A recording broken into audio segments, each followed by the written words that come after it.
வணக்கம். உங்களுக்கு எந்த மாதிரியான சர்மம் அறிந்து கொள்வது அவசியம். தங்களது தோலுக்கு பொருந்தாத பொருட்களை பயன்படுத்துவது சருமத்துக்கு கேடு விளைவிக்கும்.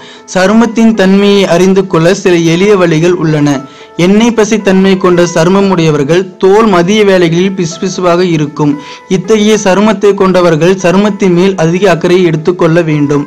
சீக்கிரமே வயதான தோற்றத்தை அடையக்கூடுவது வறண்ட சருமம். இந்த சருமத்தை ஈரப்பசையோடு வைத்திருக்க வேண்டும். எனவே மேலும் விவரங்களை தெரிந்து கொள்ள சப்ஸ்கிரைப் செய்க. நன்றி.